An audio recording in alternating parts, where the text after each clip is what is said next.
With respect to the implementation of those policies, I know along with working on trying to transform the police department, you put into effect a large revitalization effort into South Bend. Yeah.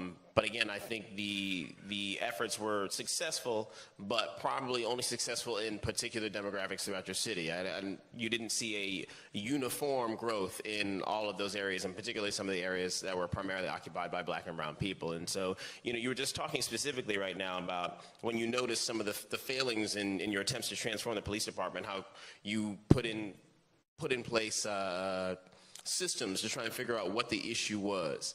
Have you been able to do the same thing? Have you taken the same approach with some of the economic disparity that continues to exist in your city, and finding failings in some of the policies you put in the past? And what have you discovered with respect to that process? Yeah, this is one where I think we've been able to get a lot of traction, and it's been less.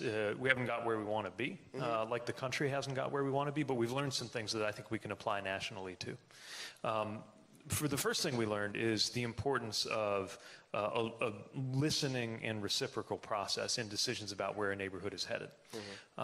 Another thing we learned is that a rising tide does not simply lift all boats. So, this is the promise that's been made, I think, to our country really since the beginning of the Reagan era. Yeah. Right? Look, if we just get more money in the economy generally, everybody's going to be better off. Except it doesn't work. It's like what they used to say about communism. Sounds good in theory, doesn't happen in practice, for a whole set of reasons.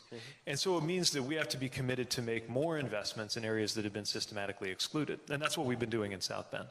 So we had neighborhoods, especially low-income and minority neighborhoods, demanding to know what we were going to do about vacant and abandoned properties, often owned as little more than a spreadsheet item by out-of-town landlords who had walked away from the properties years ago and cleverly disguised who actually owned these properties.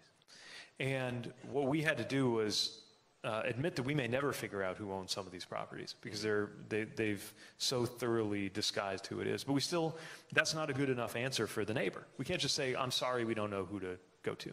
So we started acting on them no matter what. Saving the ones we could save. Over 400 properties were repaired. Tearing down the ones that were beyond repair.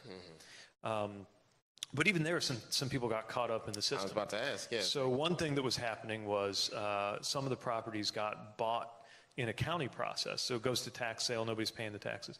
Somebody buys a property planning to fix it up, and they don't know that it's already been put on the list to demolish. And so not something you want to find out when you've just invested in a home. Maybe. So we had to figure out ways to get that into the system so that the city could tell the difference between somebody from the community in good faith working to improve a property and somebody for whom it's just a number on a page who doesn't care about the neighborhood, doesn't care about the community, doesn't care about the impact. Building a system that was capable of telling the difference wasn't just a technical challenge, it was a human challenge. Making sure that, because the problem with enforcement is anytime you make an exception, you're doing something that might be unfair. Right? I mean, the fairest thing you can do in a certain sense is to always follow a rule. But if you're always following a rule, there's no room for the concept of mercy. Yeah. And so you have to figure out how to be merciful without being unfair. Absolutely. And that's not a technical problem, it's a moral problem. And so the other big thing that we learned in that neighborhood work, but in a lot of other things I've done as mayor, is never to confuse a technical problem with a moral problem. Now, when I think about the national level, we got both. In abundance, right? The technical problems are created by people in charge of government agencies who don't believe in the mission of those agencies. People leading the Environmental Protection Agency who don't believe in environmental protection.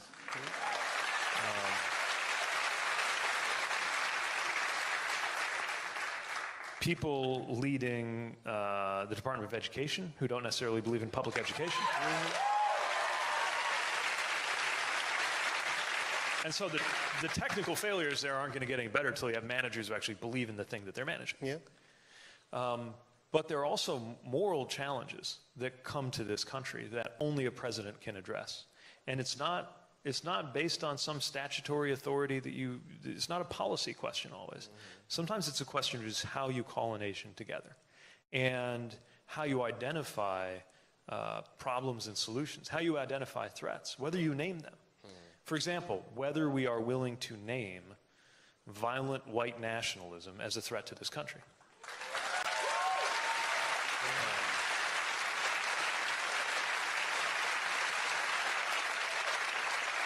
We can talk all day about the specific law enforcement and security tactics and the things we need to do to de-radicalize people.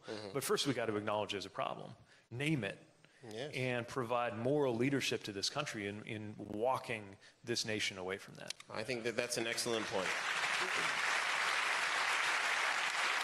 That's an excellent point. A lot of the issues that we face are systemic, but on top of that, the individuals that are operating the levers of the systems, they themselves possess incredible prejudice and bias just due to the nature of our country. And so we have to work to have conversations both on a technical and on a moral level. That's absolutely.